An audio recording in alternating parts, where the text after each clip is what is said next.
আচ্ছা দেখ, সাম নাম্বার 84, তাই তো? পেজ নাম্বার কত আছে দেখে নে।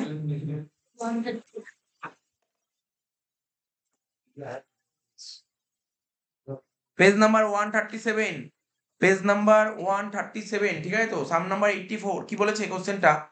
কে মিত্র, এজ বলেছে 42 years, is employed as a chief executive officer in a private gas company, ঠিক আছে, at দুর্গাপুর on January 1, 2018, এই তারিখে চাকরিতে জয়েন করেছে।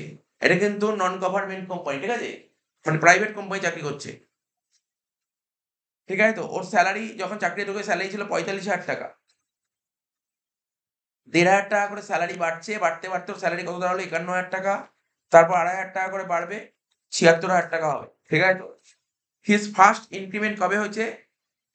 1 জুলাই। আচ্ছা, খুব ভালো কথা বলে দিয়েছে কিন্তু। চাকরিতে জেনারেলি কি হয়, জেনারেলি কি হতো, চাকরিতে যেদিন জয়েন করে, চাকরিতে যেদিন জয়েন করে সেই দিনই ওর কি হয়? ইনক্রিমেন্ট হয়, তাই তো? মানে জানুয়ারি মাসে জয়েন করলে পরের বার জানুয়ারিতে ইনক্রিমেন্ট হতো। এই অঙ্কটা একটু ঘুরিয়ে দিয়েছে, এই অঙ্কটা ঘুরিয়ে দিয়েছে। জানুয়ারিতে জয়েন দিয়েছে কিন্তু ইনক্রিমেন্ট কবে দিয়েছে? ইনক্রিমেন্ট দিয়েছে জুলাই মাসে, ঠিক আছে তো? আচ্ছা, ঠিক আছে। And on every July 1 afterwards, he furnishes below the particulars of his income and other relevant matters for the previous year 23-24. তাহলে ওয়ার্কিংস এ প্রথমে চলে আয়, অঙ্ক তো করা যাবে। ওয়ার্কিংস গুলো আগে কর, একটা করে। প্রথমে লিখ বেসিক স্যালারি, প্রথমে লিখ বেসিক স্যালারি। ওর চাকরিতে জয়েন ছিল কবে? এখানে লিখে দিচ্ছি জয়েনিং, ডেট অফ জয়েনিং লিখে লিখে করছি। ডেট অফ জয়েনিং,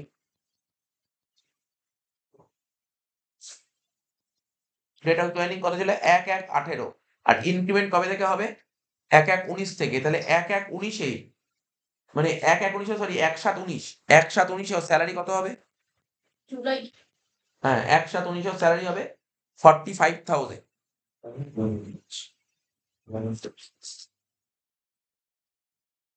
ঠিক আছে? আচ্ছা, স্যার 1/1/18 তো 45,000, তারপরে 1/7/19 বাড়বে না 1500?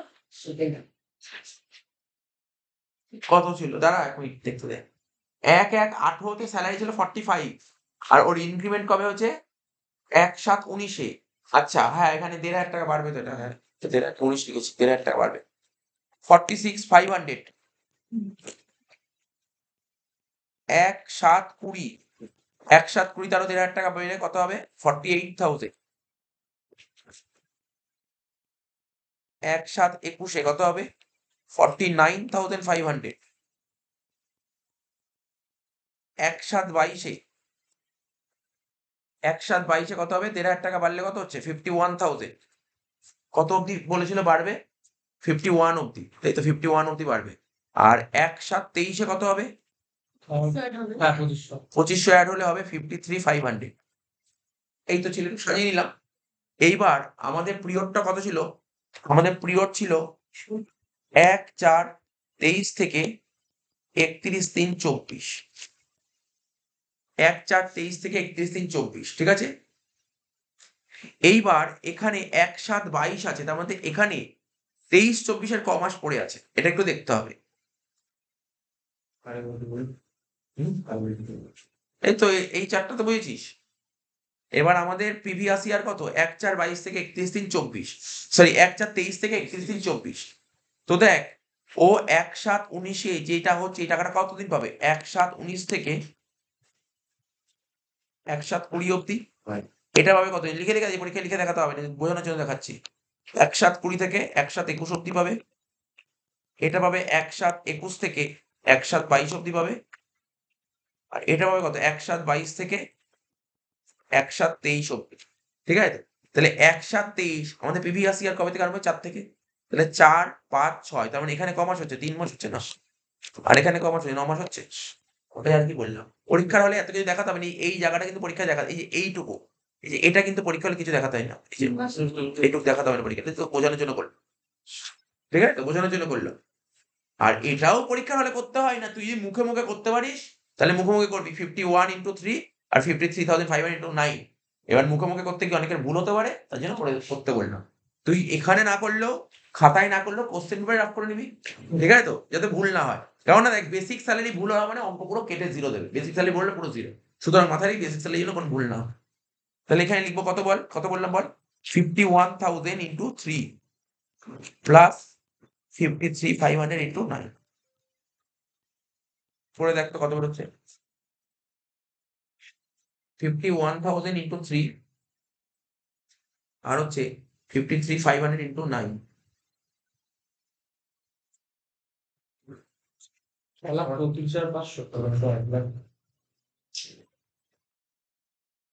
এটা হচ্ছে 4,81,500 আর এটা হচ্ছে 51,000 ইন্টু 3 1,53,000। তাহলে 1,53,000 যোগ 4,81,500 কত হচ্ছে 6,34,500। তাহলে বেসিক স্যালারি আমাদের বেরিয়ে গেল কত 6,34,500। ঠিক আছে, আর ডি এর ক্যালকুলেশন করে নি, তারপর মেন অঙ্ক দাগ কেটে করবো। ঠিক আছে, ডি এরও আলাদা করে ক্যালকুলেট করে নি। বুঝতে পারলি বেসিক স্যালারিটা। এবার ডি এ করবো, ডি এর কোশ্চেন করবো।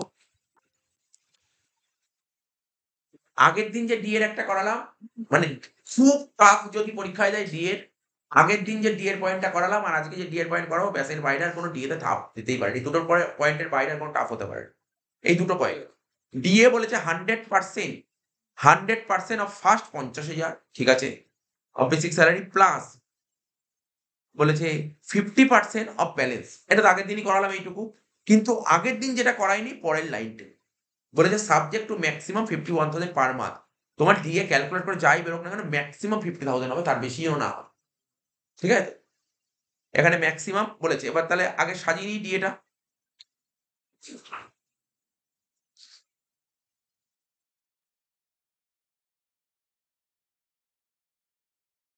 ডিএটা কি বলেছিল এখানে, প্রথম 50,000 উপর 100%, তাই তো, প্রথম 50,000 উপর 100%।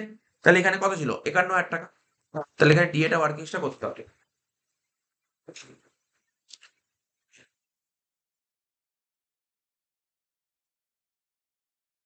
50,000 টাকার উপর 100%, ঠিক আছে তো, প্লাস তাহলে বাকি হলো কত 1,000 টাকা, 1,000 টাকার উপর 50%। এটা ক মাস, এটা তো 9 মাস, তাই তো। স্যার এটা কোথায় ছিল, ও এটা 3 মাস ছিল, সরি এটা 3 মাস ছিল, প্রথমটা 3 মাস ছিল। ঠিক আছে, কত হচ্ছে ক্যালকুলেট করে দেখ।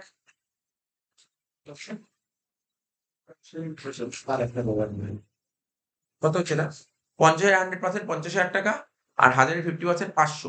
তাহলে কত হচ্ছে 50,500, তাই তো। 50,500 ইন্টু 3 করলে কত হচ্ছে 1,51,500। এবার দেখ আমি এখানে 1,51,500 লিখলাম, তোরা একটু বোঝার চেষ্টা করিস কিন্তু ওখানে তারপরে কি বলেছিল কোশ্চেনে, একটু মনোযোগ সহকারে শুনবেন, এটা বুঝে গেলে পরের টিএটা নিজেই করে ফেলতে হয়। এইটুকু করে কত বেরোলো বল, এই আমি এখানে লিখছি, এখানে কত হলো 50,500 পার মান্থ, তো এটাই বেরিয়েছিল তো 50,500 পার মান্থ অর 51 বলেছিল ওরা, হুইচ এভার ইজ লোয়ার। এই লাইনটার মানে কি, ওখানে পড় না ভালো করে, দুবার পড়লেই বুঝে যাবে। ম্যাক্সিমাম কত বলেছে 51, মানে ম্যাক্সিমাম 51, ডিএ ম্যাক্সিমাম 51 হবে, তার বেশি হবে না, তার বেশি হবে না, মানে ম্যাক্সিমাম 51। তো কি 51 ছিল না, 50,500, তাই 55,500 ক্যালকুলেট করা হবে। তাই এটা হলো 1,51,500, কোনো অসুবিধা নেই। এবার 9 মাসটা করবো। 50,000 এর উপর 100% প্লাস কত হচ্ছে 53,500 থেকে 50 বাদ দিলে 3,500, তারপর 50%।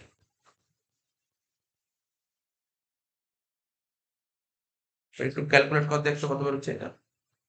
50,000 আর 3,500 হাফ করলে কত হয় 1,750 না, 1,750 যোগ 50,000 কত হচ্ছে 51,750 or 51,000, whichever is lower। এটা কত হচ্ছে লোয়ার কোনটা 51,000, এবার 51,000 সঙ্গে 9 গুণ হবে কর, 51,000 সঙ্গে 9 গুণ কর, 4,59,000।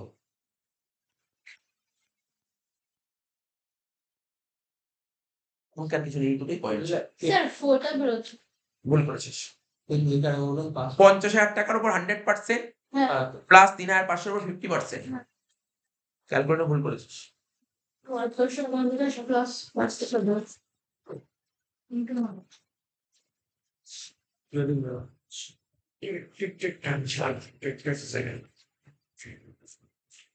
কম না লাগে না তো এটা কম হতো আমি তো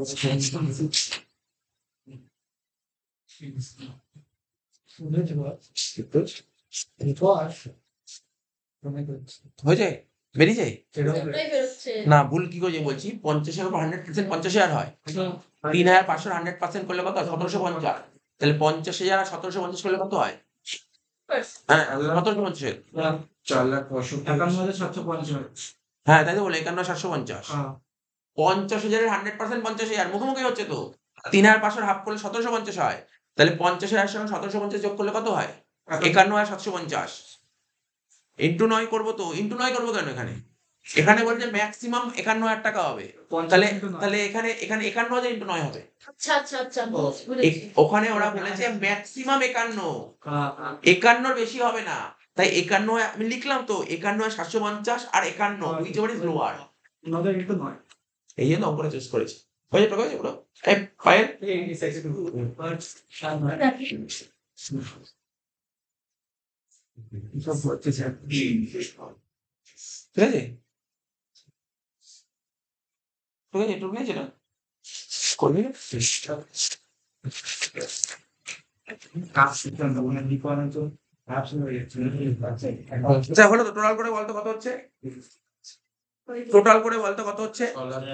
6,10,500 6,10,500। এবার তুই দাগ কাট।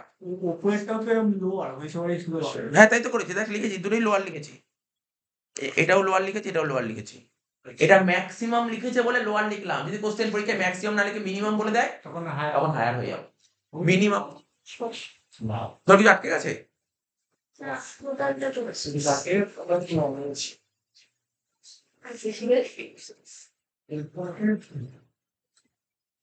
দাগ কাট।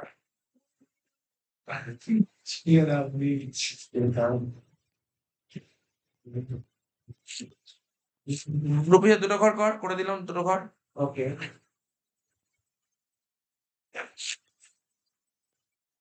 প্রথমে লিখ বেসিক স্যালারি।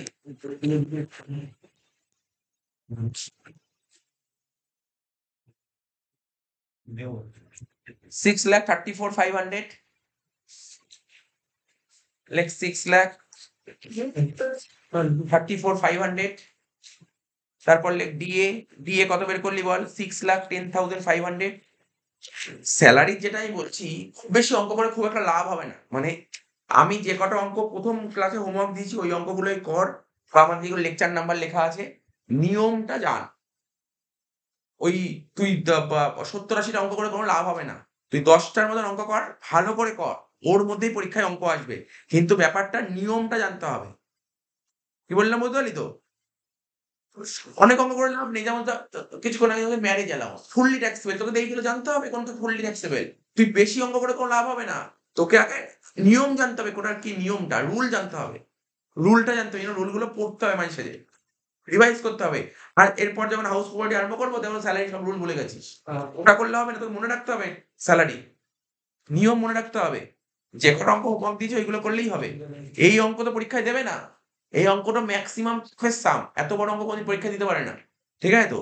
তো এগুলো করে রাখ জাস্ট নলেজ বাড়ানোর জন্য, আর কিছু না। আচ্ছা, বেসিক স্যালারি হলো, ডিএ হলো। তারপর কি বলছে? Project allowance. বল দেখি এটা, আমাকে বল দেখি তো, আমাকে বল এটা প্রজেক্ট অ্যালাউন্স কি? কি রকমের অ্যালাউন্স? অ্যালাউন্স তো দু রকমের, একটা ফুললি ট্যাক্সেবল, একটা পার্টলি ট্যাক্সেবল।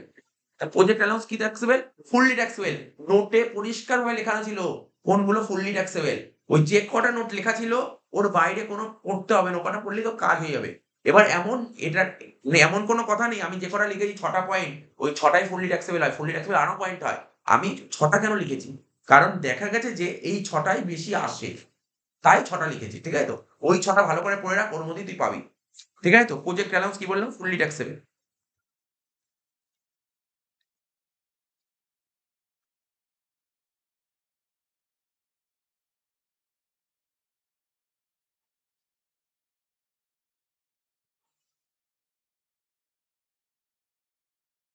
তাহলে 5,000 টাকা করে প্রতি মাসে কত হবে? 60,000 টাকা,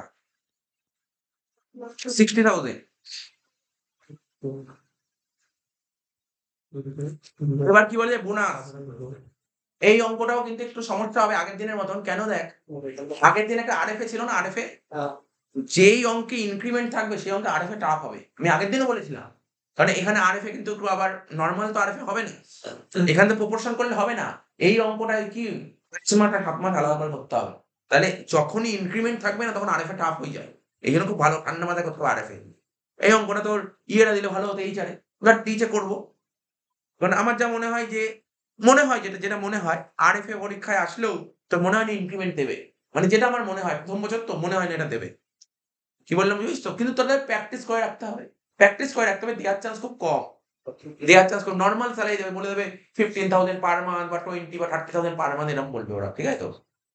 আর না হলে যদি আরএফএ যদি বলে তাহলে কিন্তু ইনক্রিমেন্ট দেবে না, আর ইনক্রিমেন্ট বললে এইচআরে দেবে, এরকম সম্ভাবনা আছে। কলেজে একটা পার্টলি শেয়ার আছে, মানে পার্মানেন্ট না, সেটা তো বলছে যে নিউ রেজিমে নাকি অঙ্ক আছে। আসুক না নিউ রেজিস্ট্রেশন। না না ওটা বলে হ্যাঁ, আগের দিন বললো না যে ওরা তো অনার্স ধরে নিউ রেজিমে আসবে। নিউ আর দুটোই আসবে বলেছে যেটা ওই তো আমি বলছি, আমি যেটা বলেছি সেটাই দেবে কোশ্চেন। ও কোশ্চেন সেট করবে, 12 নাম্বার দেবে ওল্ড রেজিম, 3 নাম্বার দেবে নিউ রেজিম, এটাই দেবে কোশ্চেন। ওটাই বলছি। ওটাই দেবে, আমি তো বলছি ওটাই দেবে। পার্টলি যেমন দেখ না, এখনো পর্যন্ত এটা করলাম, এই যে এটা, এই যে 1টা 2টো 3টে কিন্তু নিউ রেজিমে 3টে আসবেই, 3টে আসবেই। কি বললাম বুঝলে? নিউ রেজিমের মধ্যে ডিফারেন্সটাকে আজকে করাচ্ছিলাম 5th সেমিস্টারে, ওই এক্সেমশন গুলো নিউ রেজিমে আসে না। এক্সেমশন আসে না, মাথায় রাখবি, এক্সেমশন নিউ রেজিমে আসে। এক্সেমশন যত রকমের এক্সেমশন আছে, কোনো এক্সেমশনই মোটামুটি ম্যাক্সিমাম এক্সেমশন নিউ রেজিমে আসে না, ঠিক আছে? এটাই মনে রাখতে হবে, ঠিক আছে তো? আর প্রফেশনাল ট্যাক্সটা আসে না, ঠিক আছে তো? মনে রাখতে হবে না এটা। আমি তোকে বললাম 3 নাম্বার দিতে পারে। আচ্ছা দেখ, বোনাস, এই অঙ্কটা আছে নিউ রেজিম, এই অঙ্কটা নিউ রেজিম করতে বলেছে, ওল্ড প্লাস নিউ দুটোই করতে বলেছে। বোনাস কত বলেছে? বোনাস দেখ, বোনাস লাস্ট 2 মাসের বেসিক স্যালারি, খুব সুন্দর করে পড়বি কিন্তু। দেখ এখানে কিন্তু বলেনি 2 মাসের বেসিক স্যালারি, ও কি বলেছে? লাস্ট 2 মাস। তাহলে লাস্ট মান্থের স্যালারি কেমন ছিল দেখ, এই দেখ আমরা করেছিলাম না এই যে বোনাস, সরি স্যালারি, এই যে 53,500 ইনটু 2 হবে। শুধু বুঝে করতে হবে। যদি বলতো bonus first 2 month basic salary, তখন করতাম 51। এইগুলো তো তোকে দেখতে হবে, এইগুলো তোকে দেখতে হবে, ঠিক আছে তো? 53,500 ইনটু 2। সে 2/12 করবো না? না আগে বলছি না আমি তো 2 মাস করলাম, এখানে 2/12 কখন করবি? টোটালটা হলে তখন 2/12 করবি। তুই তো মান্থলি করছিস, বুঝিস কি বললাম? আমি আবার বলছি শোন, এই অঙ্কটা যদি বলতো বোনাস 2 মান্থ স্যালারি, যদি বলতো এখানে বোনাস কি করতি, এখানে কি বলেছে লাস্ট 2 মান্থ, যদি বলতো শুধু বোনাস 2 মান্থের স্যালারি, তখন কি করতে? এই যে তখন কি করতে জানিস? তুই এটা বললি সেটা করবো। শুনছিস তো? সবাই শুনে নি, কিন্তু কোশ্চেন ঘুরিয়ে দিতে পারে। যদি বলে বোনাস 2 মান্থের স্যালারি, 2 মান্থের বেসিক স্যালারি, তখন কি করতি? এই যে বেসিক স্যালারি এত টাকা, এটা ইনটু 2/12। যদি 2 মান্থের স্যালারি বলে, 2 মান্থের স্যালারি কোথাও তো বলেনি শুরুর না শেষের। লাস্ট যদি বলে শুরুর, তখন শুরুর মান্থের স্যালারি নিবি, যদি শেষ বলতো শেষ মান্থে। সিম্পল ব্যাপার, ঠিক আছে তো? এইগুলো এই যে এইগুলো ভুল করে দেয় অনেকে ভুল করে দেয়। এটাই যে যারা বললি এটা অনেকেই ভুল করবে, এটা 2/12 করে দেবে অনেকে, ঠিক আছে তো? তাহলে কি লিখলাম বল? বোনাস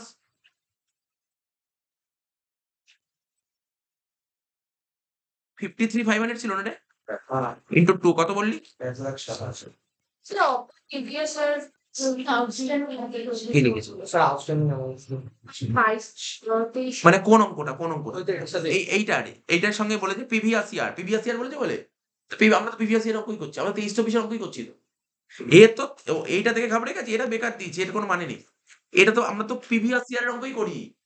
আমাদের প্রিভিয়াস ইয়ার কত? 23-24। বুঝতে পারলি তো? খাস নতুন নিয়মে নতুন নিয়ম যে আসছে, প্রিভিয়াস ইয়ার অ্যাসেসমেন্ট ইয়ার নেই, উঠে গেছে। প্রিভিয়াস ইয়ার অ্যাসেসমেন্ট ইয়ার পুরো তুলে দিয়েছে, পুরো একটাই year financial year. Previous year assessment year পুরো তুলে দিয়েছে। যাই হোক, বোনাস কত বলেছে? 90,000 টাকা। এখানে কি ছিল? বোনাস হবে 90,000 টাকা for the previous year is also received. মানে 22-23 এর বোনাস 90,000 টাকা এবছর পেয়ে গেছিস। তাহলে ওটাও নিয়ে নে। এরিয়ার বোনাস কি বললাম বুঝতে পারলি তো? একটা লাইন জুড়ে দিয়েছে, লেখ প্রত্যেকে লেখ। এরিয়ার বোনাস লেখ 90,000। অ্যাড করে না অ্যাড না, আলাদা করে লেখ, প্রত্যেকে লেখ এরিয়ার বোনাস বলে, লেখ এরিয়ার বোনাস বলে। 90,000। কেন আগের বছরে তুই সুন্দর কাজ করেছিস কোম্পানিতে, ঠিক আছে তো? তোর বোনাস ছিল, কোম্পানি দেয়নি টাকাটা। আগের বছর দেয়নি। এই বছর টাকাটা দিয়েছে। এবার খুব প্রশ্ন আছে। এবার আমি এটা চাইলে এখানে নীল লিখতে পারতাম। নীল লিখতে পারতাম। ঠিক আছে? নীল লিখলে কাটতে পারবে না। আবার ৯০ লিখলেও কাটতে পারবে না। আমি যদি মনে করি আগের বছর দেখ, যে আমি কি মনে করেছি? আমি মনে করেছি এবছর টাকা পেয়েছি তাই এবছর ট্যাক্স দিচ্ছি। ঠিক আছে? দুটো আগের দিন বলেছিলাম না? তোকে অ্যাক্রুড বেসিসেও ট্যাক্স হয়, আবার রিসিভ বেসেও ট্যাক্স হয়। এবার অ্যাজাম্পশন তুমি কি করছো সেটাও ডিপেন্ড করে। আমি এখানে অ্যাজাম্পশন করেছি আমি এবছর টাকা পেয়েছি তাই এই বছর ট্যাক্স দেবো। দুটোই ঠিক, কারোরটা কোনো ভুল নয়। কি বললাম বুঝলি? কিন্তু ওই যে বললাম, তুই এখানে নিয়েছিস, আবার তুই না নিস, নোট প্রপার দিতে হবে। লাস্টে অঙ্কের শেষে মনে করবি নোটটা দিতে হবে। এই নোটটা দিয়ে দেবো কেন নিলাম। ঠিক আছে? ৯০,০০০ টাকা কেন নিলাম দিতে হবে নোটটা।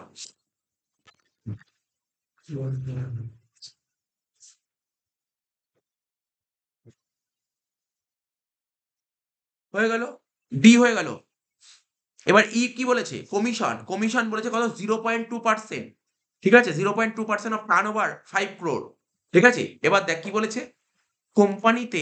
কোম্পানির যে মানে এই যে কমিশনটা পাবে, কোম্পানির এমপ্লয়ির নাম কি? কে মিত্র। কে মিত্রকে কত কমিশন দেবে? 0.2% কমিশন দেবে। ঠিক আছে? এবং সেল করা হয়েছে কত? কোম্পানিতে ৫ কোটি টাকা সেল হয়েছে। ঠিক আছে তো? এবার কোম্পানিতে যত টাকা সেল হয়েছে তার মধ্যে পুরো সেল কি কে মিত্রর জন্য হয়েছে? না। কে মিত্রর জন্য কোম্পানির সেল হয়েছে কত? ৭৫%। তাহলে কমিশন কে মিত্র কত পাবে কি মনে হয়? পুরো ৫ কোটির উপর কমিশন পাবে নাকি ৫ কোটির ৭৫% উপর কমিশন পাবে? ৫ কোটি ইন্টু ৭৫% 0.2% কর। এটাও কিন্তু ট্যাক্সেবল। লেখ কমিশন লেখ।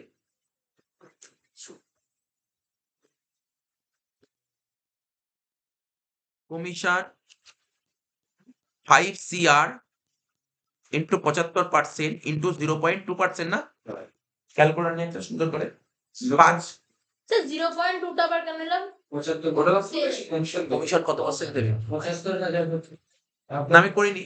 করে দেখ ৫ কোটি মানে ৫ এর পর ৭টা শূন্য বসাবি। ঠিক আছে? 75,000 আস্তে আস্তে হাসিস না, একটু রেকর্ড হচ্ছে। হ্যাঁ?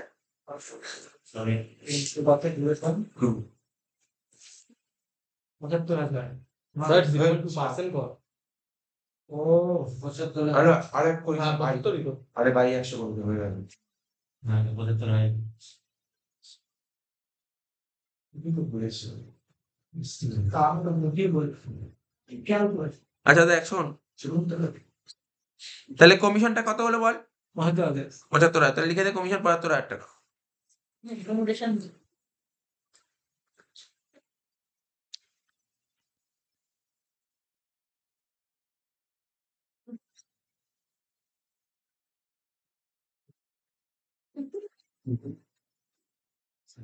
যারা যার কি লাভ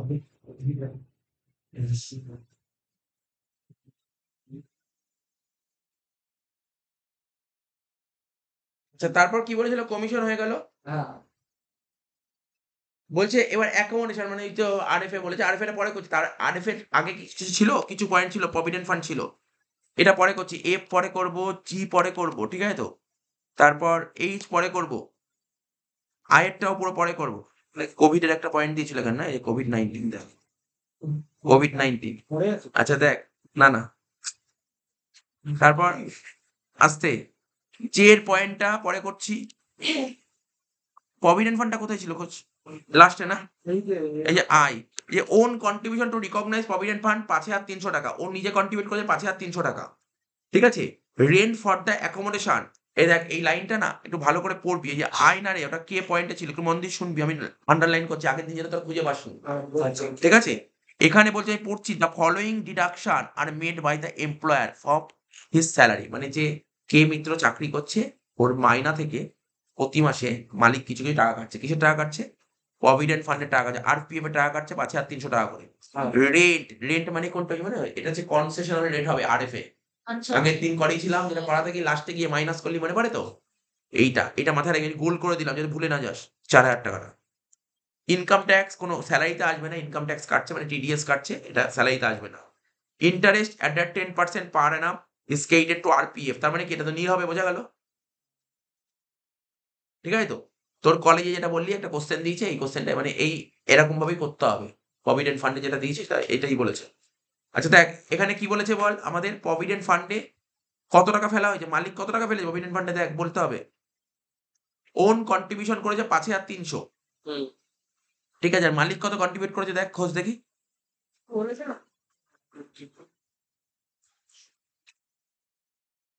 এই যে ওপরে বলেছিল contribution to recognise provident fund 1.5 lakh টাকা, দেখেছিস? হ্যাঁ হ্যাঁ ফ্লোট প্লট করে দিয়েছে, ঠিক আছে, ওপরে দিয়েছে মালিক কত কন্ট্রিবিউট করেছে বল, 1.5 লাখ টাকা। তাহলে চ লেখ, কি লিখবি, এমপ্লয়ার কন্ট্রিবিউশন টু আরপিএফ,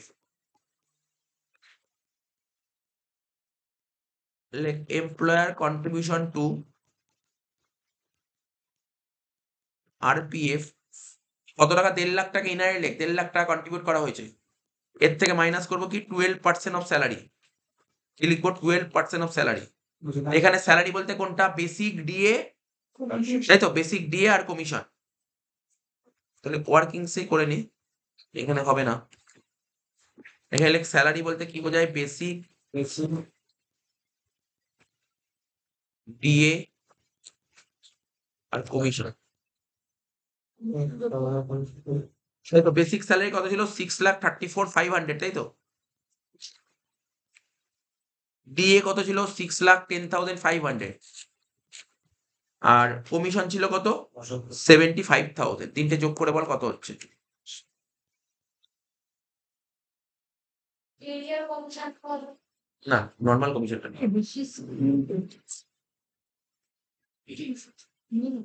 এই বছর যত কমিশন পেয়েছে সেটাই নিতে হয়, আগের বছরের কমিশন না, আগের বছরের কমিশন হবে না। 13,20,000 কত বেরোচ্ছে, 13,20,000 13,20,000। এবার এই 13,20,000, এই 13,20,000 যে বেরোলো তার উপর কত পার্সেন্ট করে দিবি, 12%। 12% করে দে। 1,58,400 নিন নিন 1,58,400 টাকা। তাহলে কি বেরোলো, নীল, মাইনাসে বেরোচ্ছে, তাই তো, -8,400, তাহলে এটা কি হয়, নীল হয়। করে ইন্টারেস্টটা করুন।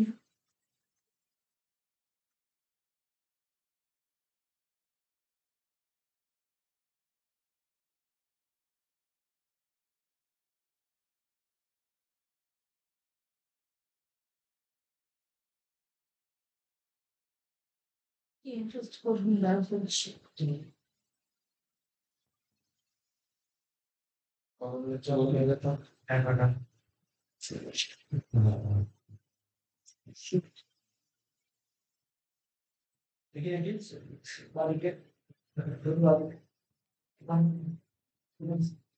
এক লাখ 58,400, ঠিক আছে।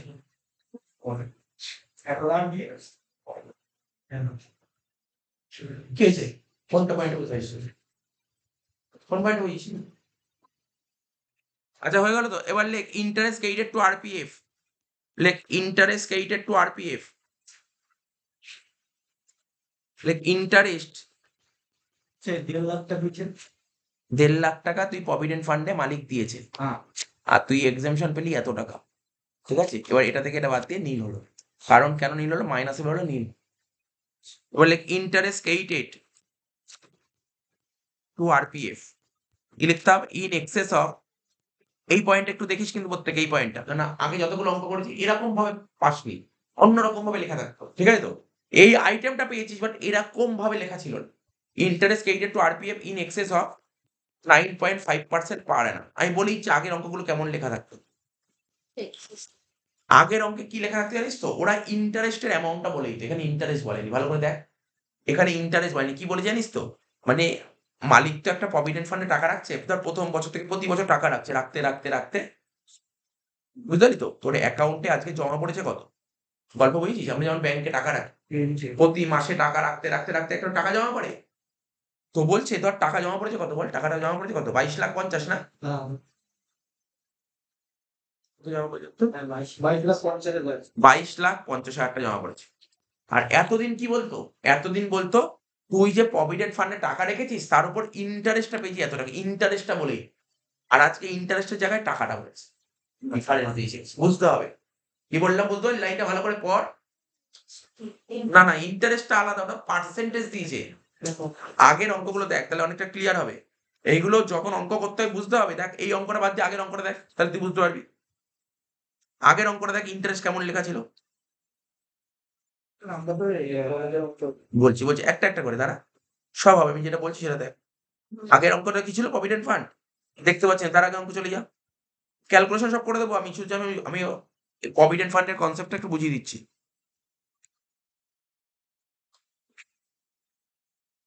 সব গভর্নমেন্ট এমপ্লয়ি, তার এক মিনিট।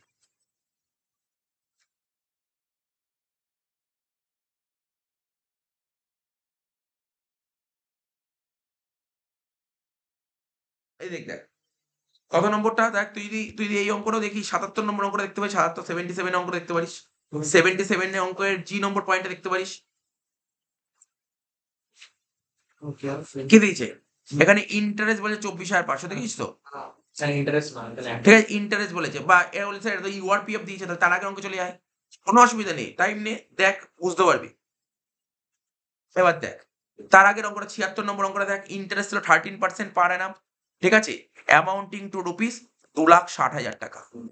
এটাই তো বলছি কি যে 22,50,000 উপরে 0.5% পার করলে তো হয়ে যাবে। হ্যাঁ, সেটা অনেকে বুঝতে হচ্ছে, সেটাই বোঝাচ্ছি, তুই বুঝে গেছিস, তোকে বলছি না।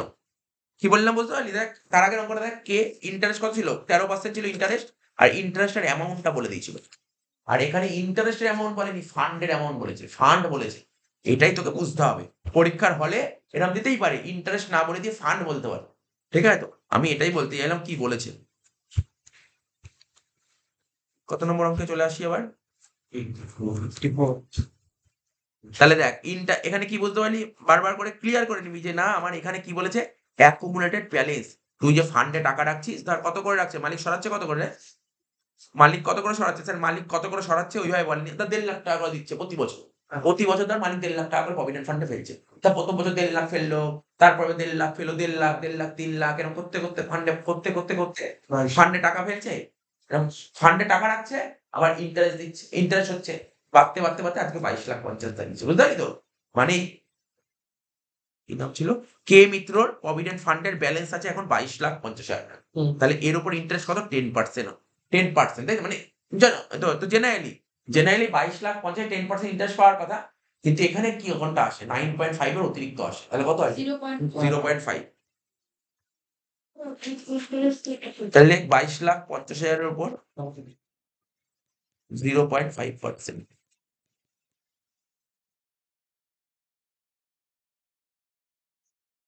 11,250। এবার দেখ আমি তোকে বলি, এখন তোর যদি মনে হয় যে না স্যার প্রতিটা অঙ্কে ইন্টারেস্ট বলেই তো আমি এখানে ইন্টারেস্ট বের করে নেবো, সেটা তুই করতে পারিস। তাহলে 22,50,000 10% করলে কত হয়? 2,25,000।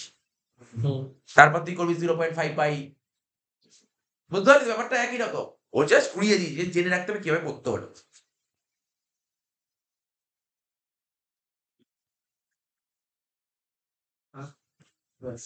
হয়েছে?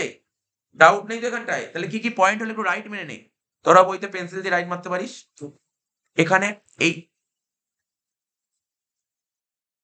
এই পয়েন্টটা হবে না, বললাম তো কোন পয়েন্টটা হবে না, কে এর 1 নম্বর পয়েন্টটা হবে না, ঠিক আছে তো?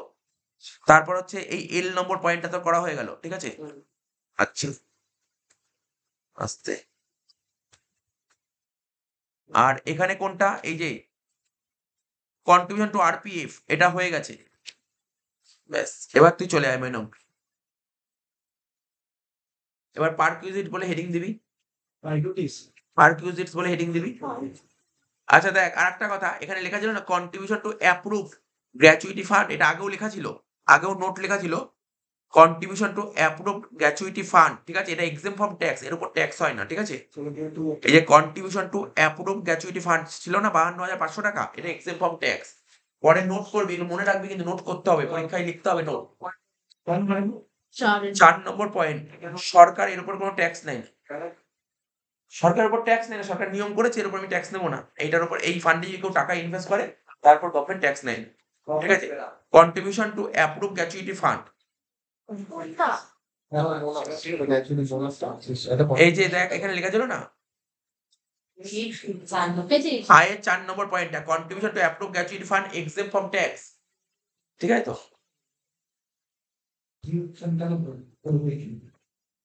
তুই একটু কথা বলছিস, দেখ অঙ্ক করাচ্ছি, কথা বলিস না।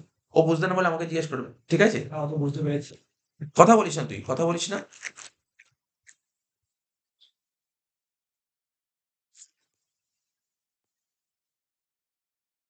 এবার হেডিং দে পারকিউজিটস।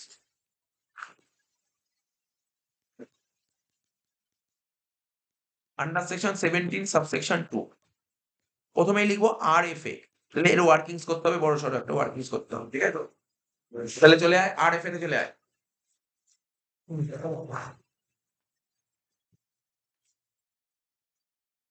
আর এফ এ করার জন্য না অঙ্ক তো করাই যাবে, আর আর এফ এর স্যালারি বের করে নে। তাই তো মেন অঙ্ক করা কোনো ব্যাপার না, কারণ অঙ্ক তো আগের দিন করেছিস, স্যালারি বের করে নে।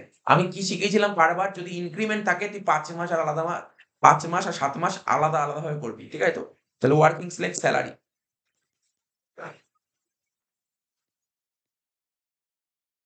ঠিক আছে তো? তাহলে এখানে একটা ঘর করবি 5 মাসের ঘর করবি, আর এখানে একটা ঘর করবি 7 মাসের ঘর করবি, ঠিক আছে? প্রথমে লিখবি বেসিক স্যালারি, এগুলো তো বলতে হবে, নিজেই করতে পারবি দেখে দেখে। বেসিক স্যালারি তোর বেরিয়ে গেছে। বেসিক স্যালারি কত কত করেছিল? এই যে 51,000 টাকা করেছিল, আর 53,500, কিন্তু বুঝে বুঝে করতে হবে 51,000 টাকা কোন কোন মাসে ছিল। এই দেখ, প্রথম 5 মাসে কি 51,000 টাকা করেছিল? 51,000 টাকা 3 মাস ছিল, তাই না? প্রথম 5 মাসের মধ্যে মনে কর, মনে তো করতে হবে, তুই যে বেসিক স্যালারি করেছিলি ক মাস করেছিলি? 3 আর কত করেছিলি? 3 আর 9, বুঝে বুঝে করবি কিন্তু, বুঝে বুঝে করে। আচ্ছা আমি এখানে ডায়াগ্রাম করে দিই, বুঝতে অসুবিধা হয়। ধর এটা 1/4/23 থেকে 31/3/24 ডায়াগ্রাম করে দে। তাহলে তোর প্রথম 3 মাস কত করেছিল বল? 51,000 টাকা করে তো। 3 মাস কি হয়েছে? এপ্রিল মে জুন, তাই তো? 30/6 অব্দি। তো 30/6/23 এইটুক সময় কত অব্দি করেছিল? 51,000 টাকা করেছিল। আর এইটুক সময় কত করেছিল বল? 53,500 ছিল। কিন্তু এই জারে করতে হয় ক মাস? 5 মাস। 5 মাস আর 7 মাস, এটা আলাদা কালি ইউজ করছি। 5 মাস মানে কি? আগস্ট মাস অব্দি। এটা ক মাস বল? 31/8/23 বোঝা গেল তো? তাহলে এটা 5 মাস আর এটা 7 মাস। তাহলে ছবিটা আঁকলাম, ছবিটাকে বোঝার চেষ্টা কর। তাহলে এখানে ক মাস হচ্ছে? এখানে হচ্ছে তুই বলি স্যার 51,000 ইন্টু 3 মাস প্লাস 53,500 ইন্টু 2 মাস। নিশ্চয় কোনো বুঝতে অসুবিধা হওয়ার কথা নয়। একদম পুরো সুন্দর করে ধরে ধরে করে দিলাম, বুঝেছিস? ঠিক আছে তো? তাহলে এখানে কত হলো? 5 হয়ে গেল, আর এখানে কত হবে? 7 মাস। 53,500 ইন্টু 7। এই ওয়ার্কিংস করলে আপনি দরকারও নেই, বুঝতে পারছি ওয়ার্কিংসটা? এই ওয়ার্কিংসটা দেখ, আর কোনো রকম কোনো যদি কখনো কোনো ডাউট হয় ইনক্রিমেন্টের অঙ্কে আরএফ এ, এইটা করে নিবি তুই, হয়তো একটু সময় নষ্ট হবে, ভুলের কোনো জায়গাই নেই, ঠিক আছে তো? আচ্ছা দেখ, তাহলে একটু ক্যালকুলেশন কর, দেখ কত বেরোচ্ছে। 5 মাসে কত বেরোচ্ছে বলতো? 2,60,000 না 7? 2,60,000। আর ওখানে 3,74,500। Yes. তাহলে ওখানে কর, এখানে 2,60,000 আর এখানে 3,74,500। আচ্ছা, তোরা যদি এটা কেউ না করিস কোনো সমস্যা নেই, কিন্তু এখানে কেউ তাহলে তোকে লিখে লিখে দেখাতে হবে, প্রতিটা লিখে লিখে দেখাতে হবে। কেমন লিখতে হবে জানিস তো? লিখতে হবে তোর কেমন, দেখ, এপ্রিল এরপর লিখতে হবে এপ্রিল 23 থেকে জুন 23। এপ্রিল 23 থেকে জুন 23 লিখতে হবে 51,000 ইন্টু 3। অ্যান্ড তারপর কি লিখতে হবে? মানে এই পুরো কথা লিখতে হবে, পুরো যে কোন মাসে কোন মাস, পুরো ডিটেলসে লিখে লিখে করতে হবে। লিখে করলে ওটার জন্য একটু নাম্বার কমে দিতে পারে, ঠিক আছে তো? এটা লিখে দেখাতে হবে। ওটা তো সবাই তো এটাই করেছে। আচ্ছা যাই হোক, কি বললাম বুঝতে পারলি তো? যাই হোক, বেসিক স্যালারি হলো, এবার ডিএ।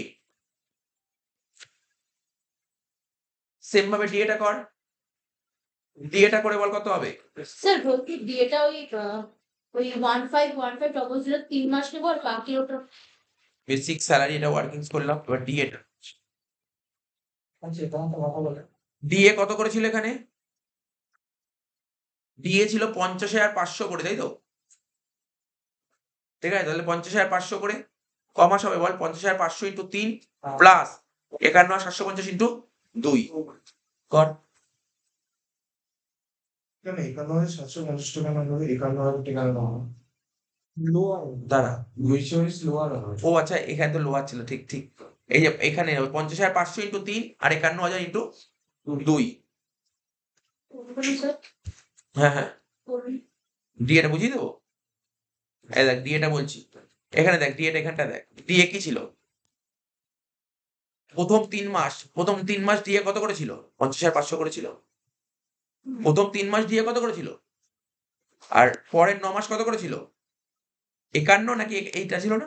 51,700। আচ্ছা আচ্ছা 51,750 না 51? ওটা তো লোয়ারটা নিতে হবে না? আচ্ছা এই যে আমি হাইলাইট করে দিলাম, ছিল, আচ্ছা আচ্ছা বুঝতে পেরেছিস তো কি বললাম? এবার লেখ ওখানে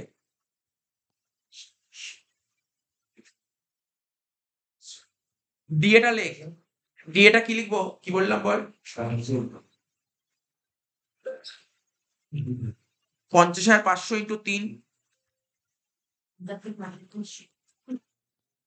50,500 ইন্টু 3 প্লাস 51,000 ইন্টু 2 করে একটু বলবি কত হয়েছিল? 2,53,500, তাই তো? না, 2,53,500। হ্যাঁ 2,53,500, 3 দুগুণে 5, সরি 3 আর 2 5, এমনি তো 2.5 লাখ এমনি হচ্ছে, 2.5 লাখ এমনি হচ্ছে, ক্যালকুলেশন ভুল করেছিস। আর পরেরটা ঠিক বলুন। 51,000 ইন্টু একবারে 7 হবে, তাই তো? কত হয়েছিল? তাহলে বেসিক হয়ে গেল, ডিএ হয়ে গেল, তাই করে দিস, ঠিক আছে? আগের দিন একটু অসুবিধা ছিল, আজকে বুঝতে পারছিস তো অঙ্কটা? বেসিক হলো, ডিএ হলো, তারপর কি ছিল বল?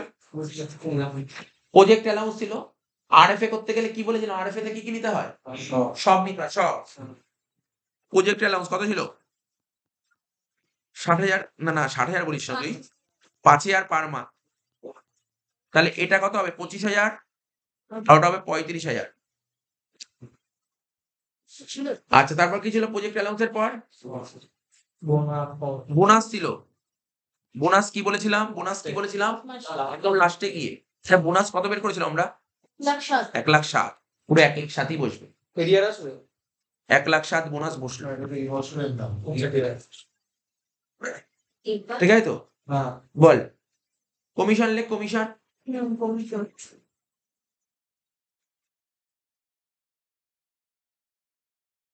এই কে জিজ্ঞাসা করিনি এরিয়ার আসবে কিনা, কে জিজ্ঞেস করি?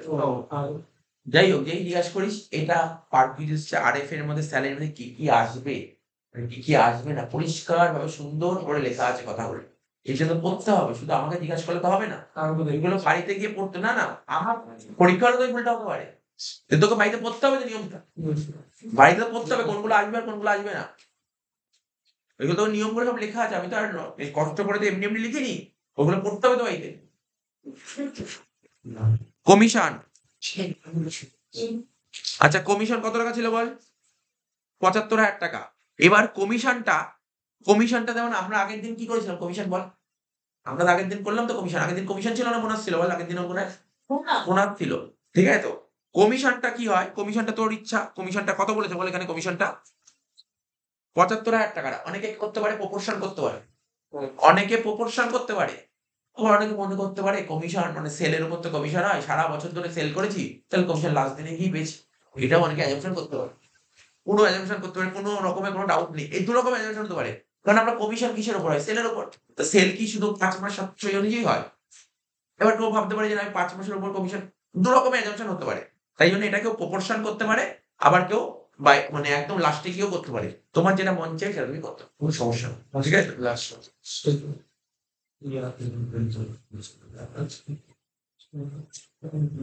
তাহলে কত হবে লাস্টে গিয়ে করলে? কত পেয়েছিল? 75,000 টাকা, তাই তো? লাস্টে গিয়ে করে দিলে ঝামেলা নেই, লাস্টে করে দিলাম। না এটা নোট লিখতে হবে না, এটা টোটাল করে দে।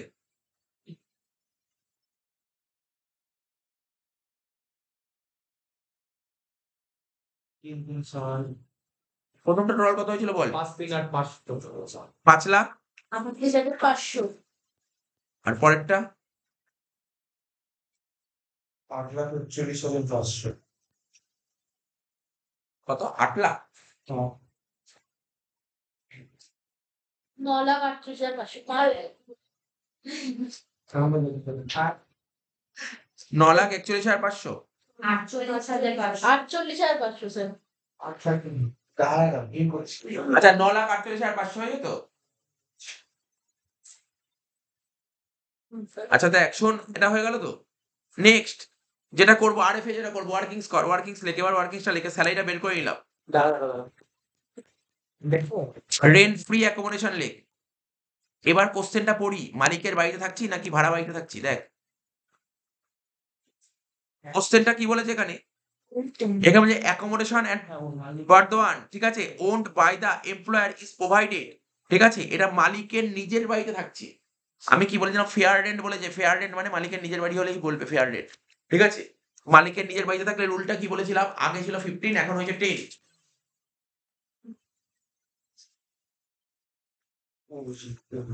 এখানে লিখবো, প্রথমে লিখবো 5 মান্থ,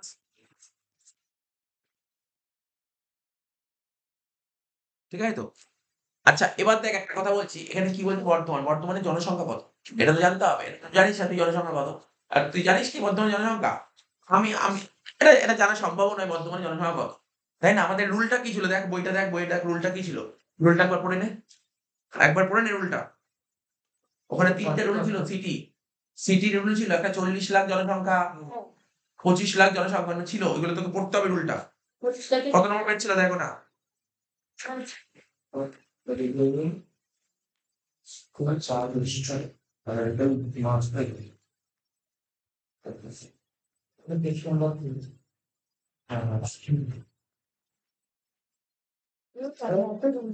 আমরা আস্তে বাবা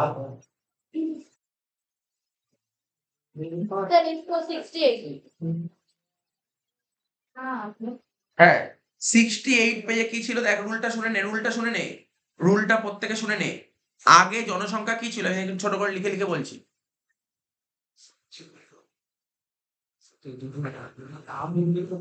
ওল্ড লিখতে হবে না, আমি just লিখে লিখে দেখাচ্ছি, ওল্ড আর নিউ। আগে কি ছিল আর এখন কি আছে। আগে জনসংখ্যা ছিল 15 লাখ অব্দি একরকম, তারপর ছিল তোর 15 লাখ থেকে মানে ওল্ডে তেল এক পাশে আচ্ছা এটা ওল্ড ছিল না,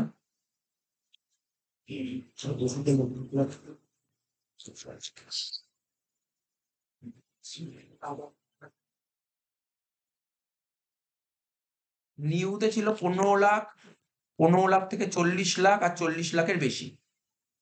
আর ওল্ডে ছিল কত, 10 লাখ, 10 লাখ থেকে 25 লাখ আর 25 লাখের বেশি।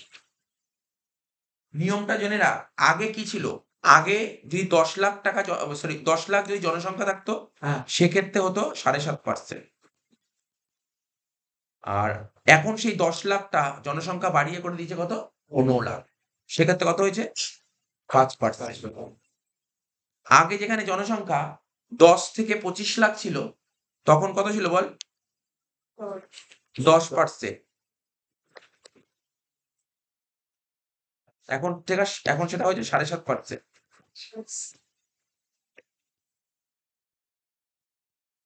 আগে এটা 15% ছিল, এখন সেটা 10% হচ্ছে, বুঝতে পারলি তো।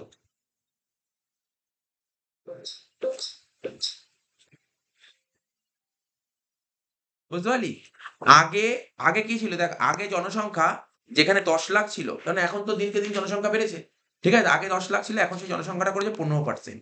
আগে যেখানে জনসংখ্যা 10 লাখ থেকে 25 লাখ ছিল, এখন সেটা 15 লাখ থেকে 40 লাখ করেছে। আগে যেটা 25 লাখ ছিল, এখন সেটা 40 লাখ করেছে। তো দেখ, অর্থাৎ আগে যেটা 15% ছিল এখন সেটা 10% করেছে, আগে যেটা 10% ছিল এখন সেটা 7.5% করেছে, আর আগে যেটা 7.5% ছিল এবার এখন সেটা 5%। এবার তোকে জানতে হবে বর্তমানে জনসংখ্যা কত, ঠিক আছে, তোর জানা সম্ভব নয়, এটা জানা সম্ভব এটা তো কোনো জানা সম্ভব নয়।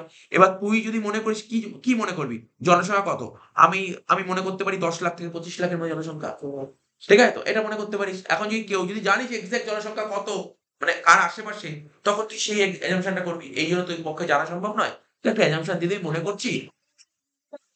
না না কোনোদিন দেবে না পপুলেশন, পপুলেশন দেবে না। এই ক্ষেত্রে একটা ট্রিক্স আছে, যে ট্রিক্সটা আমি বলেছিলাম, যদি মেট্রো সিটি হয়, যদি মেট্রো সিটি হয় তাহলে কি বলেছিলাম, মেট্রো সিটি হলে 15%, মানে মানে শোন না, মেট্রো সিটি হলে ওল্ডে 15% আর নিউতে 10%, আর মেট্রো সিটি না হলে ওল্ডে কত বলেছিলাম 10 আর নিউতে 7.5। তাহলে তুই এই অনুযায়ী করবি, যে মনে করছিস জনসংখ্যা, আমি জানি না সত্যি কথা জানা, এখানে বর্ধমান বলে দেবো, এমন একটা শহর বললে তোর আরামবাগ বলে দিল, কি করে জানবি কোন জনসংখ্যা কত, ঠিক আছে তো। মানে এমন এমন জায়গার কথা বললো বা ধর কলকাতার মধ্যে ওয়েস্ট বেঙ্গলে বললো বলে তুই জানতে পারলি। এখন ওয়েস্ট বেঙ্গলের বাইরে কোনো একটা জায়গা বললো, ঠিক আছে? ওয়েস্ট বেঙ্গলের বাইরে এমন একটা তুই জানা তো সম্ভব না জনসংখ্যা। তুই বলবি যে মানে মনে করা হচ্ছে যে এত হতে পারে, এর আশেপাশে মনে করছি এত থেকে এত জনসংখ্যা, এই অ্যাজাম্পশনটা দেখবি। কি বললাম বুঝতে পারলি তো? এটা মনে রাখবি। তাহলে আমরা কি অ্যাজাম্পশন করলাম বল এখানে? বর্তমানে জনসংখ্যা কত অ্যাজাম্পশন করলাম বল? 10 লাখ থেকে 25 লাখ। তাহলে আগে কত ছিল? 10। আগে ছিল 10 আর এখন কত? 4.5। তাহলে লেখ 10% অফ স্যালারি। 5 মাস স্যালারি কত বেরিয়েছিল? 5,38,500। হ্যাঁ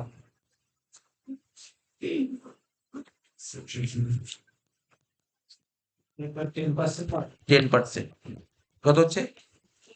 53,850। আর এখানে কত করবো বল? 7.5%। 7.5% অফ স্যালারি। স্যালারি কত ছিল বল এখন? 10% ইনপুট 5 করে দাও। কেন? 5 মাসই তো স্যালারি করে দিয়েছি। 9,48,500 ইন্টু 7.5%। 71,138। 71,138, তাই তো? তারা এখন না কত বেরিয়েছে? ক্যালকুলেশন করে দেখতো সবাই ঠিক হচ্ছে নাকি, ভুল হলে সমস্যা হয়ে যাবে। 71,138, তাই তো? হ্যাঁ হ্যাঁ। টোটাল কর। বা 1,24,987 হয়ে গেল। আমি আর কষ্ট আছে আর টাকা তো 0.5 নিয়ে গেছে। 24,000 মাসে টাকা ছ 1,24,988, ঠিক আছে? সবার হয়েছে প্রত্যেকে? এইবার আমি প্রথমে একটা কথা বলেছিলাম যে এই যে এই বাড়িতে মালিকের বাড়িতে থাকার জন্য এমপ্লয়ি থেকে মালিক কিছু টাকা কেটেছে, বলেছিলাম মনে হচ্ছে? দেখ আমি গোল করে দিয়েছিলাম। কত টাকা করে কেটেছে দেখ? 4,000 টাকা করে প্রতি মাসে কেটেছে, মানে কত? 48,000 টাকা কেটেছে। তাহলে মাইনাস কর 48,000 টাকা। কি report? Rent paid by employee লেখ। রেন্ট পেড বাই এমপ্লয়ি, নাহলে ঘুরিয়ে লিখতে পারিস rent charged by the employer. Employer charge করেছে আর পে করেছে কে? এমপ্লয়ি। যা খুশি লেখ। রেন্ট পেড বাই এমপ্লয়ি 48,000 টাকা। সপ্তাহে হ্যাঁ, মাইনাস করে বল কত হচ্ছে? 76,968। 988। 76,988। আমার মনে হলো এই অঙ্কটার মধ্যে এমন ভালো অঙ্ক ছিল, যথেষ্ট ভালো অঙ্ক ছিল, যথেষ্ট ভালো অঙ্ক ছিল। 76,988।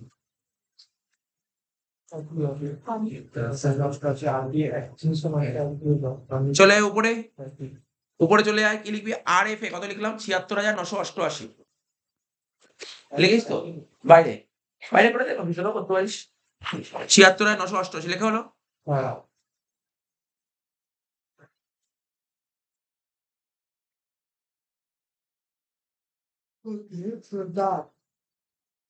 দাঁড়া,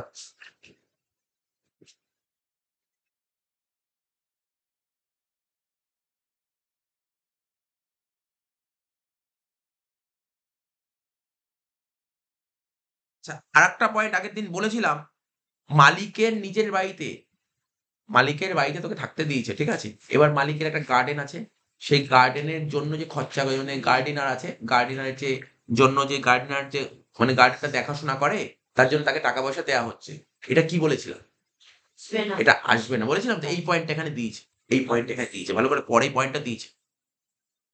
কোথায় দিয়েছে এই পয়েন্টটা? খোঁজ। ওই তো ওই পরে স্যালারি এই যে এখানে বলেছে salary of gardener recruit by the employer amounting to 4,000 per month is also paid by the employer. আসবে, এটা কিন্তু ভালো পয়েন্ট। তুই যে পরীক্ষায় যে অঙ্ক আসবে এই পয়েন্ট থাকতেই পারে, এই পয়েন্টটা থাকতেই পারে, কিন্তু বারবার বলে এই পয়েন্টটা থাকতে পারে। তো সুতরাং মাথায় রাখবি, এই পয়েন্ট যদি ভাড়া বাড়ি হতো তাহলে আসতো, নিজের বাড়ি বলে আসবে না। এগুলো মনে রাখতে হবে, কিন্তু এইগুলোই তো মনে রাখার বিষয়। এরকমই এক একটা করে পয়েন্ট চলে আসতে পারে। আর এখনো ভাববি এখন অঙ্ক করাতে হবে, নোট লিখবি, লেখার দরকার নেই, নোটে পরিষ্কার ভাবে কথাগুলো লেখা আছে। নোট পড়তে হবে, নোটে লেখা আছে, এবং পড়তে গিয়ে যেই পয়েন্টগুলো ইম্পর্টেন্ট লাগবে হাইলাইট কালি নিয়ে ওখানে হাইলাইট করে রাখবি, পরীক্ষার আগে ওইগুলো পড়তে হবে। পরীক্ষার আগে তুই এখন যদি 50, 60, 70, 80টা স্যালারি করিস, পরীক্ষার আগের দিন 80 স্যালারি দেখতে পারবি না। পরীক্ষার আগের দিন দেখতেই নেই স্যালারি, কি করতে হবে? ওই রুল পড়ে যেতে হয়, ট্যাক্সের নিয়ম হচ্ছে এটা, ট্যাক্সের রুল পড়ে যেতে হয়, রুলগুলো জেনে যেতে হয় বিশেষ করে। আচ্ছা দেখ, এটা হয়ে গেল, এফ হয়ে গেল।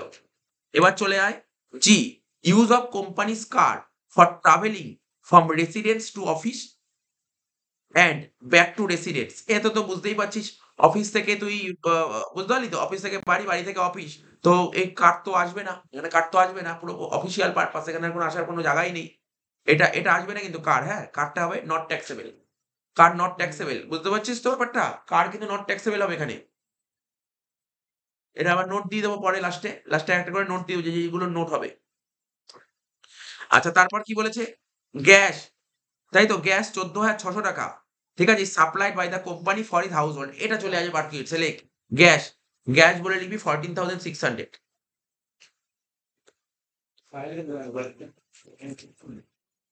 কি হয়েছে গার্ডিনার, কি আবার কি কোশ্চেন?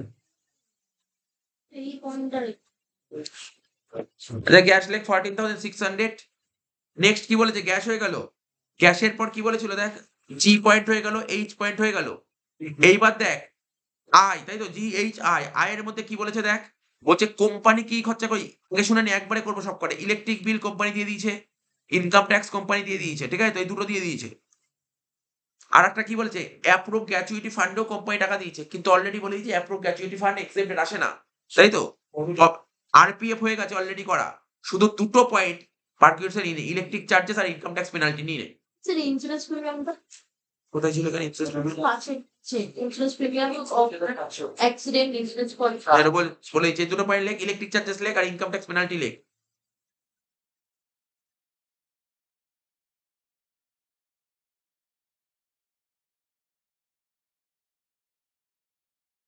কি কি বললাম বল?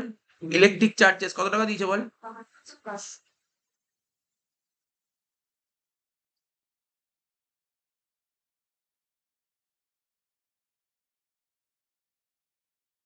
$52,500। আর একটা কি ছিল? 5,000 income tax. Income tax penalty.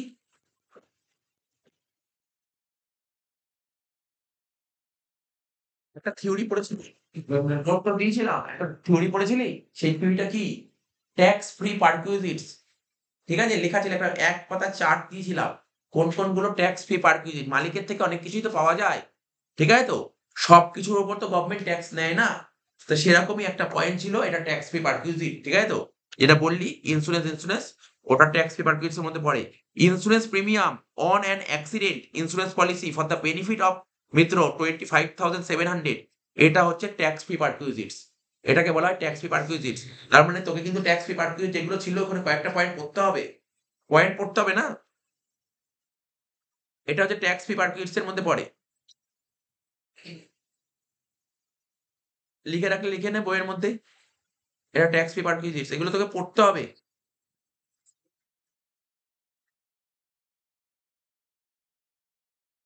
আচ্ছা আর কি ছিল?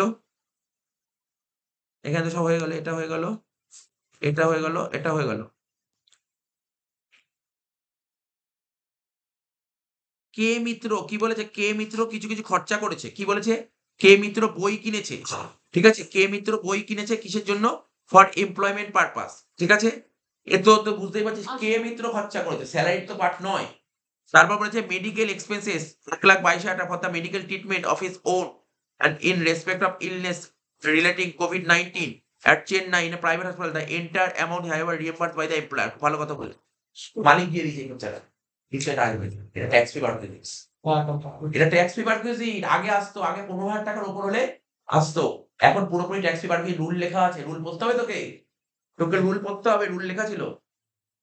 স্যালারি অত ইজি নয় না, বলছি কি রুল পড়তে হবে, রুল জানতে হবে তোকে। খোল, ওখানে কত নম্বর পেজ ছিল বল ওটা? হ্যাঁ 74 পেজ ছিল। এই যে এগুলো বলছি পেজ খুলে খুলে এগুলো রাইট মেয়ে রাখ, ভাই তো এগুলো পড়তে হবে।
এটা এটা হচ্ছে ট্যাক্স ফি পারকুইজিট, ঠিক আছে তো? এটা ট্যাক্স ফি পারকুইজিট। এটা হচ্ছে কোভিড-19 যদি আমাদের ট্যাক্স ফি পারকুইজিট এর মধ্যে এই পয়েন্টটা লেখা না থাকে এটা লিখে নিবি। কোভিড-19 এর জন্য যদি মেডিকেল ট্রিটমেন্ট করা হয় ট্যাক্স ফি পারকুইজিট, ঠিক আছে? ট্যাক্স ফি পারকুইজিট। এখানে সবচেয়ে ভালো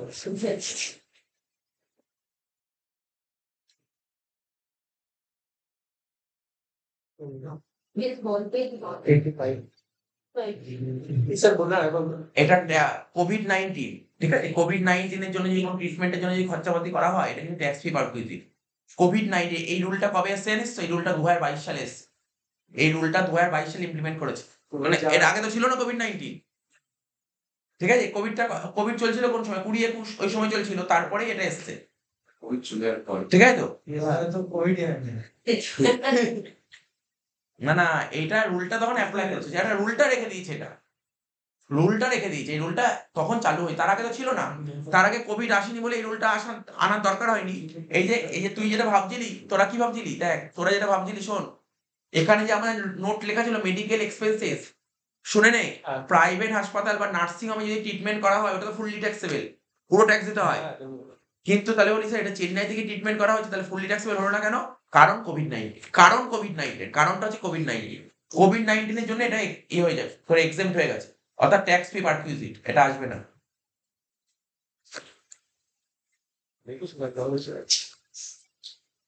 আচ্ছা, তাহলে এই পয়েন্ট হয়ে গেল। আর কি পয়েন্ট ছিল এখানে?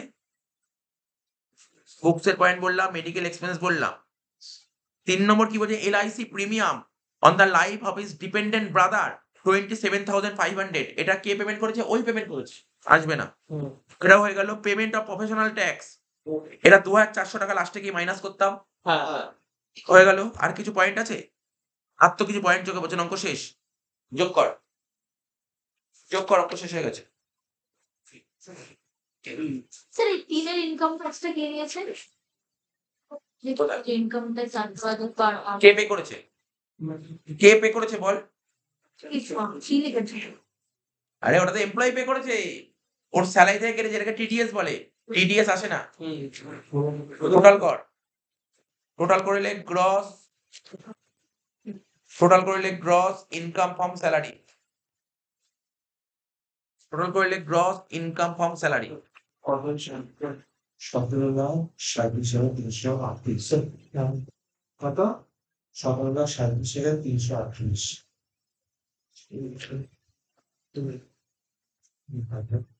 কত হলো? 17,37,338। এর থেকে মাইনাস কর, ডিডাকশন আন্ডার সেকশন 16। প্রথমে লেখ স্ট্যান্ডার্ড ডিডাকশন 50,000 টাকা। আর কি লিখবি? প্রফেশনাল ট্যাক্স কত টাকা ছিল? বলেছিল 2400 না কত একটা বলেছিল, দেখ 2400 টাকা। বাদ দিয়ে কত হলো? 52,400। 16,84,938। 16,84,938 লেখ। ইনকাম ফ্রম স্যালারি বেরিয়ে গেল।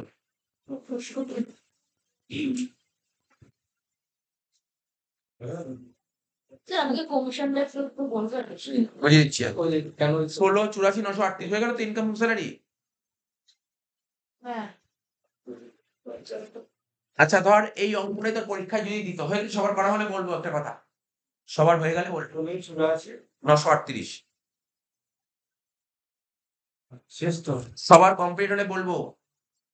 এই যে অঙ্কটা করলাম, এই যে পুরো অঙ্কটা করলাম, কোন রেজিমে করলাম? ওল্ড রেজিম না new regime? Old regime. Old regime কাকে বলে? যেখানে 115 বাক ফলো হয় না। ঠিক আছে, যেখানে 115 বাক ফলো হয় না। তাহলে এই তোরা যেখানে অঙ্ক করলি না, ওপরটাই লিখে রাখ। ঠিক আছে, ওপরটাই লিখে রাখ। তোরা কোশ্চেনটা পড়, একটু কোশ্চেনটা একবার পড়, তারপর ওপরটা লিখ। কি লিখেছিল দেখ, ওরা বলে করতে বলছে কম্পিউট। এরকমই কোশ্চেন তোর পরীক্ষায় দিতে পারে। মানে এই যে এই অঙ্কটা দেবে না, মানে এই যে এখানে লেখা আছে না লাস্টের প্যারাটা, এরকম প্যারা তোকে পরীক্ষায় তুলে দেবে। ঠিক আছে, তো বলছে compute income from salary of K Mitra for the assessment year 24-25 on the assumption that he has excised option for normal scheme of taxation. Normal scheme of taxation মানে 115 ভাগ যেখানে ফলো হয় না। ঠিক আছে, তো অর্থাৎ তোরা যেটা অঙ্ক করলি ভালো করে জেনে রাখ। আমি বলি যে 115 ভাগ আবার কি? কোশ্চেন পরীক্ষায় এসছে, আমি জানি না 115 ভাগ কি। 115 ভাগ মানে হচ্ছে যেটা নর্মাল স্কিম অফ ট্যাক্সেশন।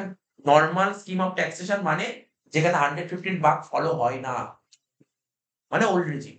115 ভাগ মানে নিউ রেজিম। 115 ভাগ মানে নিউ রেজিম। কি বললাম বুঝতে পারলি? 115 ভাগ মানে কি বললাম?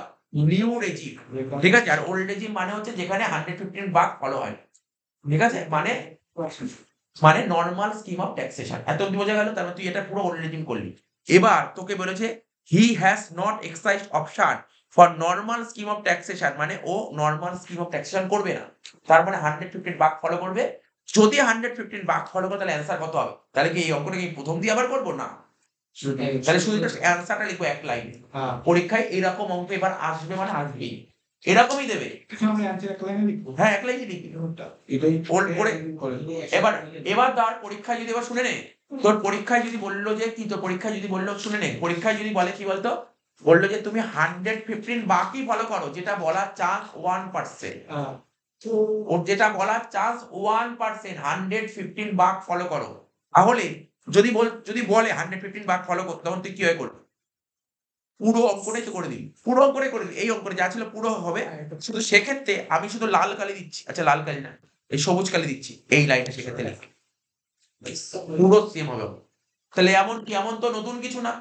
115 এই অঙ্কতে দেখ, এমন তুই বলিস না তোর পরীক্ষায় এমন অঙ্ক এসছে, স্যার আপনি যদি প্রফেশনাল ট্যাক্স বাদ দিতে বারণ করেছেন, আমি প্রফেশনাল ট্যাক্স নিইনি, বাকিগুলো নিয়ে নিয়েছি।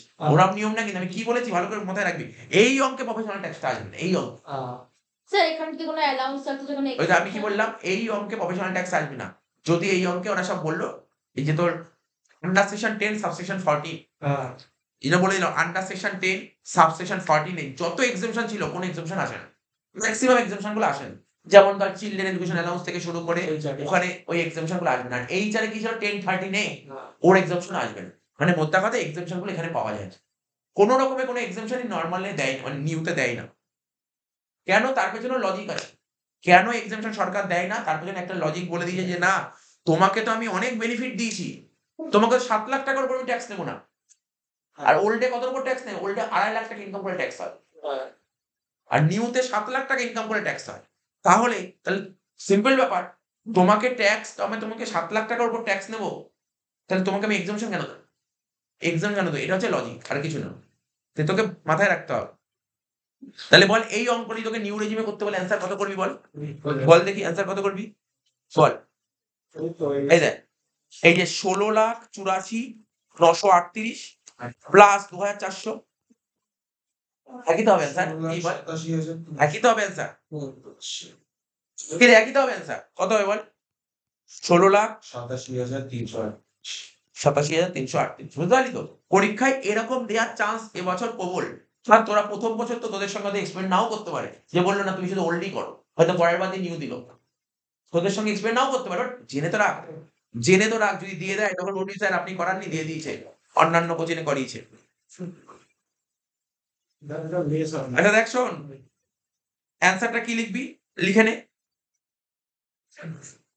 লেখ, আমি বলছি লেখ, হ্যাঁ ডিক্টেট করছি, লেখ লেখ ইফ, লেখ ইফ, এটা লিখবি কিন্তু এই পরীক্ষায় এই 2 লাইনে লিখতে হবে।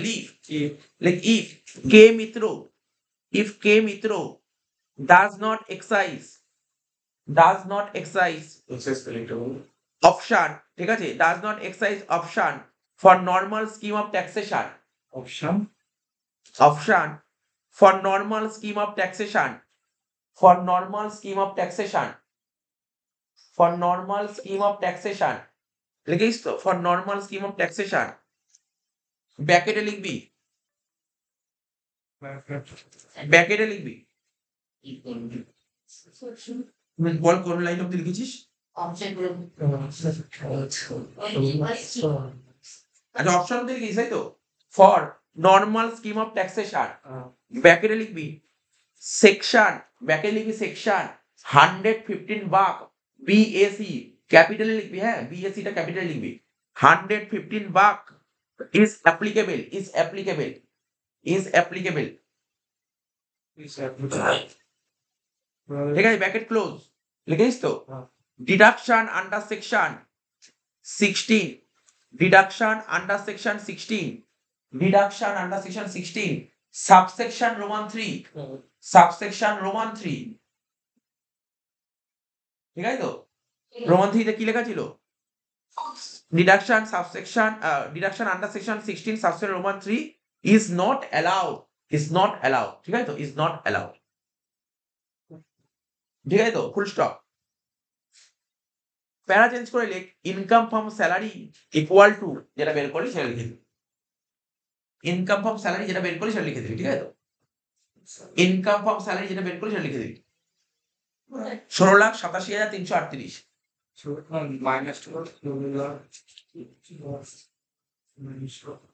কমিশনটা একবার বলবেন, 87,338। আচ্ছা এবার শোন, বলেছিলাম না কিছু কিছু নোট লিখবো ওকে, হ্যাঁ হয়েছে লেখা আছে স্যার ওটা কিন্তু আসবে। তো ওই দেখ প্লাস করলে একই তো অ্যান্সার বেরোবে, নেটের সঙ্গে প্লাস করলে ওটাই বেরোবে, যেটা দরকার সেটাই বেরোবে। আর তোর যদি অসুবিধা হয় তুই গ্রস থেকে 50,000 টাকা বাদ দিয়ে এটাই বেরোবে। আরে এটা তো হবে, আমি তো বলছি হবেই এটা। শোন এবার শোন, এত কি হয়ে গেল তো, এরপর আরো কিছু নোট হবে, বললাম না অঙ্কের নোটগুলো লিখে দেবো কিছু, এই অঙ্কের নোটগুলো লিখে দে, পরীক্ষাতে লিখতে হবে। 1 নম্বর নোট লেখ, এই আসতে 1 নম্বর নোট লেখ, এমপ্লয়ার কন্ট্রিবিউশন টু, স্টার মেয়েরা কি পরীক্ষায় দিয়ে দেয় এরকম পয়েন্ট, এমপ্লয়ার কন্ট্রিবিউশন টু, এই পয়েন্টটা ঠিক আছে, employer contribution to approved gratuity fund, approved gratuity fund, approved gratuity fund is exempt from tax, employer contribution to approved gratuity fund exempt from tax, employer যদি এই ফান্ডে কন্ট্রিবিউট করে তাহলে সরকার তার উপর কোনো ট্যাক্স নেয় না, ঠিক আছে? ফান্ডটার নাম পড়ে রাখতে হবে তোকে। তারপর লেখ সেকেন্ড নোট লেখ, insurance premium paid by the employer, insurance premium paid by the employer, insurance premium paid by the employer, আমি এরপরে যে কোনো একটা ক্লাস, এরপরে চ্যাপ্টার তো আরম্ভ হবে হাউস প্রপার্টি, যে কোনো একটা ক্লাস করতে করতে আমি কিন্তু ট্যাক্সের কোশ্চেন জিজ্ঞাসা করবো, কি বলতো রুল গুলো জিজ্ঞাসা করো, সব রুল গুলো কিন্তু জিজ্ঞাসা করবো, টুকটুক করে জিজ্ঞাসা করবো আমি। Insurance premium, like insurance premium paid by the employer on an accident, on an accident, employer যদি ইন্স্যুরেন্স প্রিমিয়াম পেড করে ওটা কিন্তু ট্যাক্সেবল পারকিউজিট, ইন্স্যুরেন্স প্রিমিয়াম যদি এমপ্লয়ার পে করে ওটা ট্যাক্সেবল বা ট্যাক্স পারকিউজিট, ট্যাক্সেবল পারকিউজিট। কিন্তু এখানে কি বলেছে, ইন্স্যুরেন্স প্রিমিয়াম এমপ্লয়ার পে করছে, কেন পে করছে ভালো করে পড়, বলছে on an accident, like on an accident insurance policy, on an accident insurance policy, on an accident insurance policy, on an accident insurance policy is a tax free perquisite, is a tax free perquisite, লিখিস তো? 2 নম্বর note হলো, 3 নম্বর note লেখ, 3 নম্বর note লেখ, use of, লেখ use of, লেখ use of employers card, use of employers card for, use of employers card for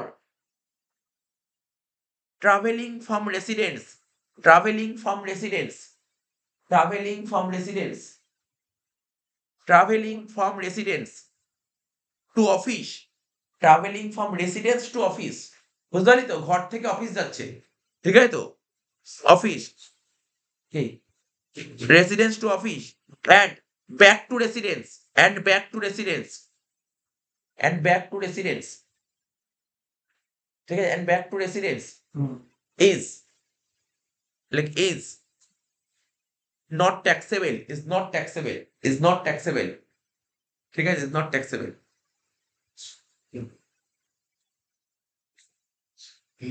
not forced. Next point, like not for like bonus is taxable on receipt basis. Like bonus is taxable on receipt basis. আমরা লিখেছিলাম না, receipt basis ধরেছি না, bonus is taxable on receipt basis, ঠিক আছে তো, receipt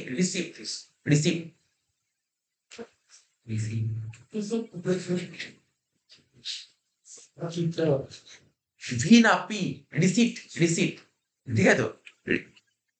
Thus ADR bonus is taxable, thus ADR bonus is taxable, thus ADR bonus is taxable. হয়ে গেল। লাস্ট নোট লিখবো, লাস্ট নোট, আরো দুটো নোট আছে। আচ্ছা লেখ, কি লিখবি? As the accommodation provided, as the accommodation provided, like as the accommodation provided, as the accommodation provided to K Mitro is owned by the employer, is owned by the employer, লিখিস তো, is owned by the employer, is owned by the employer, ঠিক আছে তো, কমা, gardener's salary is not taxable, হ্যাঁ ওর মধ্যে কমা দিলে gardener's salary is not taxable। এই নোটগুলো পড়ে রাখলে অনেকগুলো অঙ্কের কাজ হয়ে যাবে।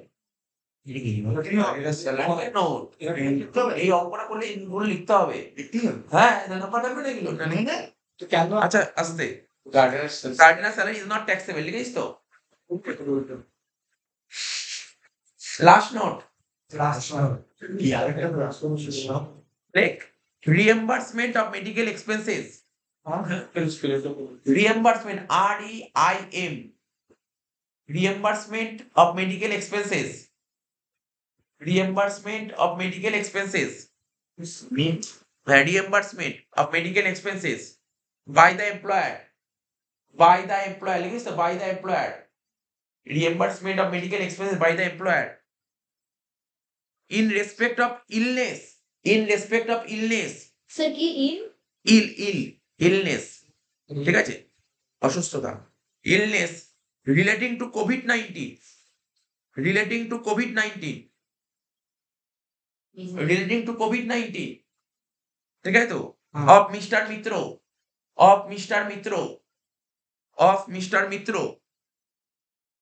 ঠিক আছে, লিখিস তো, of Mr. Mitro is a tax-free perquisite,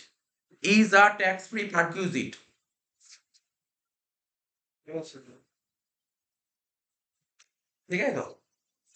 এই রুলটা জারি হয়েছিল আগস্ট মাসের 5 তারিখে 2022 সালে। তুই যে পয়েন্টটা বলি ওটা বলে দিচ্ছি।